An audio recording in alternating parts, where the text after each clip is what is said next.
अस्सलामुअलैकुम dear students. आज जो टॉपिक हम पढ़ने जा रहे हैं वो है एनालिसिस ऑफ वीट फ्लोर।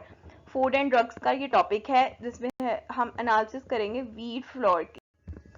सबसे पहले देख लेते हैं वीट फ्लोर है क्या। वीट फ्लोर जो है एक वो पाउडर फॉर्म है जो हमारी वीट होती है यानी कि गंदम, उसको जब हम ग्राइंड करते हैं तो एक पाउडर फॉर्म हमारे पास आती है जिसे ह्यूमन जो है वो कंज्यूम करते हैं एज अ फूड, जो कि रोटी जो हम खाते हैं गंदम की। ठीक है, तो वो जो उसका आटा है उसे वीट फ्लोर कहते हैं। ठीक है, वीट फ्लोर जो है वो सॉफ्ट और वीक होता है अगर उसके अंदर ग्लूटेन जो है उसकी क्वांटिटी लो हो, और अगर हाई हो तो फिर वो हमारे पास ज़रा हार्ड फॉर्म में आ जाता है। ठीक है, और एक्चुअली में जो ग्लूटेन है उसकी क्वांटिटी जो है वो 12 to 14% जो है वो होनी चाहिए।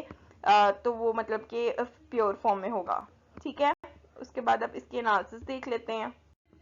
Analysis of wheat flour typically involves the following components. इसमें जितने भी कंपोनेंट्स वगैरह हैं उनको देख लेते हैं, उनके एनालिसिस करते हैं। सबसे पहले तो हम उसका विजुअल इंस्पेक्शन करेंगे जैसे हम लोगों ने पहले किया था जब हमने एनालिसिस ऑफ बटर किया था। विजुअल इंस्पेक्शन होता है उसका टेक्सचर, कलर, चीज़ और ये सब कुछ जो 5 सेंसेस हमारे हैं उनके साथ उसको विजुअल एनालाइज करना। ठीक है, विजुअली एनालाइज करना इंस्पेक्शन। उसके बाद हम करते हैं इसके moist content check. Moist content check करते हैं तो मॉइस्ट यानी कि उसके अंदर हाइड्रेशन जो है वो कितनी परसेंट, वाटर की क्वांटिटी कितनी है। ठीक है, तो ये जो है एक्चुअली में वो उसकी शेल्फ लाइफ को इंक्रीज करती है। ठीक है, तो वो 12 to 14% है होनी चाहिए, यह होती है in the pure wheat floor.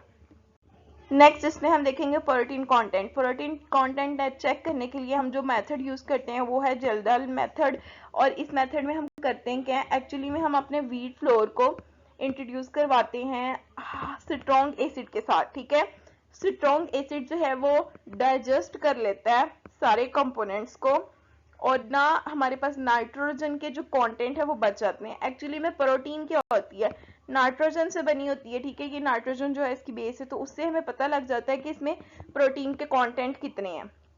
उसके बाद ऐश कंटेंट। ऐश कंटेंट अगर हम देखें तो हमारा जो मिनरल कंटेंट है ना उसकी प्योरिटी के बारे में बताता है। जितना ऐश कम होगा उतना हमारा प्रोडक्ट क्लियर होगा और प्योर होगा।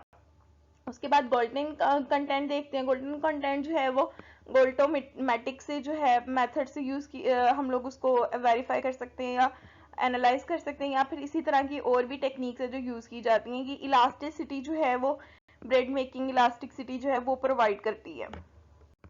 नेक्स्ट है हमारे पास फॉलिंग नंबर्स।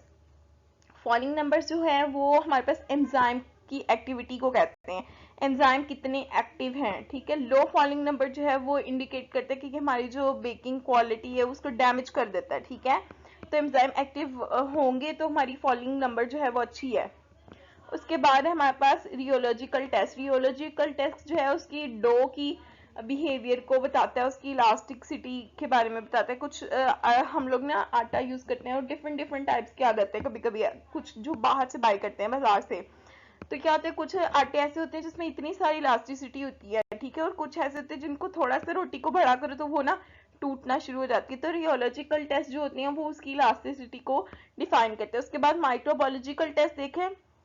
माइक्रोबायोलॉजिकल टेस्ट हमें पता है इसमें यीस्ट, मोल्ड, बैक्टीरिया वगैरह जो है उनको आइडेंटिफाई करने के हमारा जो व्हीट फ्लोर है वो प्योर है या उसमें कोई ऑर्गेनिज्म, माइक्रो ऑर्गेनिज्म जो है वो मौजूद है।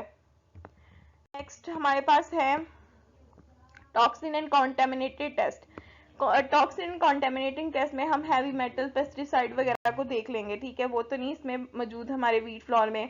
उसके बाद है particle size analysis. Particle size analysis में उसका हम टेक्सचर देखते हैं। अगर पार्टिकल साइज बड़ा होता है या छोटा होता है, नॉर्मल साइज है, तो उसके टेक्सचर पे इफेक्ट पड़ेगा ना, तो उसके टेक्सचर से हम इसे पता लगा सकते हैं। फिर न्यूट्रिशन एनालिसिस।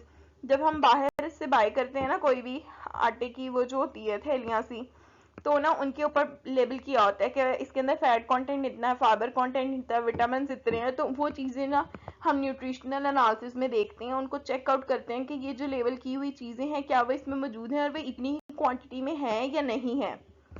उसके बाद है हमारे पास सेंसरी एवोल्यूशन। हमारे पास ना आजकल बहुत अच्छे सेंसर्स हैं जो ना टेस्ट करके बता देते हैं चीज़ को कि ये चीज़ जो है वो उतनी ही टेस्ट, उसका टेस्ट बिल्कुल वैसा है या नहीं। टेक्सचर और अपीयरेंस, ईच एंड एवरीथिंग जो है वो हमारे सेंसर चेक करके बता देते हैं। इंसानों को भी जो है वो चेक करने की जरूरत नहीं पड़ती है। फिर बेकिंग टेस्ट की बात करें तो बेकिंग टेस्ट में वही उसकी हम देखेंगे कि वो कितना जो है वो बेकिंग क्वालिटी उसकी अच्छी है कि नहीं। वो केक और पेस्ट्रीज के लिए यूज किए जाने वाली चीजें जो होती है वो वाला जो फ्लोर है उसकी बात की जा रही है। तो ये जो थी हमारे पास थी इसकी analysis test. Thanks for watching and please like and subscribe the channel. और इसके अलावा अगर आपको किसी भी चीज़ की समझ नहीं आई तो आप पूछ सकते हैं।